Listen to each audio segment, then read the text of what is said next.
তোমরা সবাই ভালো আছো তো? আমরাও ভালো আছি, তোমরাও ভালো থেকো। তোমাদের জন্য অনেক অনেক ভালোবাসা রইল শৈলবালা রান্নাঘরে। আজকে দেখো কমপ্লেট মাছ নিয়েছি। কমপ্লেট মাছ আপনাদের রান্না করে দেখাবো। মাছটা নুন মাখিয়ে রেখেছিলাম, এই যে হলুদ মাখিয়ে নিলাম।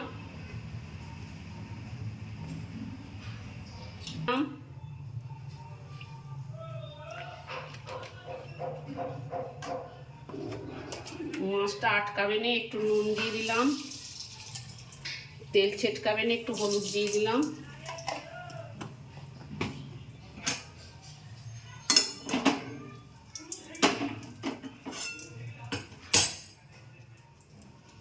আপনারা ভিডিওটা দেখতে থাকুন।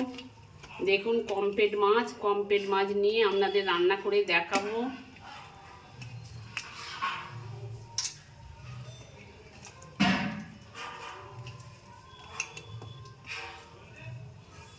এই যে মাছ দিলাম।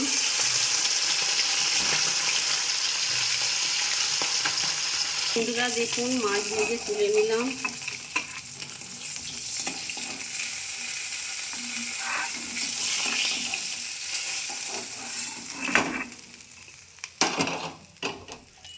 মাছ ভাজা হয়ে গেছে।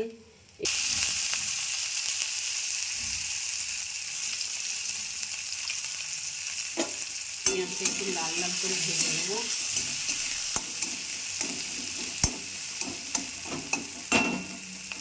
বন্ধুরা দেখুন পেঁয়াজটা ভাজা হয়ে গেছে। এই যে লাল পাকা করে 3টে লঙ্কা দিলাম, টমেটো দিলাম, একটা টমেটো দিলাম,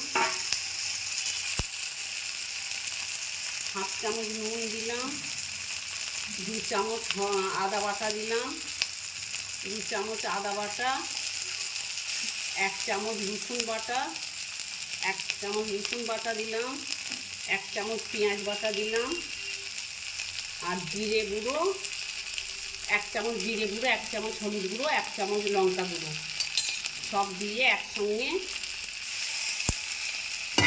মশলাটাকে কষে নেব। মশলাটা তেল ছেড়ে দিয়েছে, মশলাটা কষিয়েছি ভালো করে। এই যে একটু জল দিয়ে দিলাম।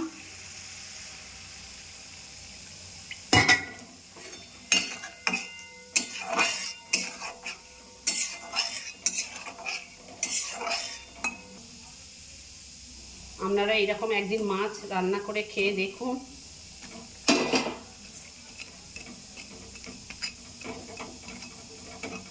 পাঁচ মিনিট ফুটিয়ে নেব। আর একটুখানি দিলাম জল দিয়ে 5 মিনিট ফুটিয়ে নামাবো। বন্ধুরা দেখুন হয়ে গেছে। এই যে ঢালবো। মাছ আপনাদের কমপ্লেট মাছ রান্না করে দেখালাম। আপনারা এইরকমভাবে একদিন রান্না করে গরম ভাতে করে খেয়ে দেখুন। কেমন লাগলো কমেন্ট করে জানাবেন। আমাকে একটা লাইক দেবেন, ঘন্টাটা বাজিয়ে দিয়ে সাবস্ক্রাইব করে দেবেন। বন্ধুরা নমস্কার। ভিডিওটা গোটাটা দেখতে থাকবেন কিভাবে করলাম। মাছটা আগাম ধুয়ে বেছে আমি নুন মাখিয়ে রেখেছিলাম, তারপরে রান্নাটা করে আপনাদের ঘরে দেখালাম।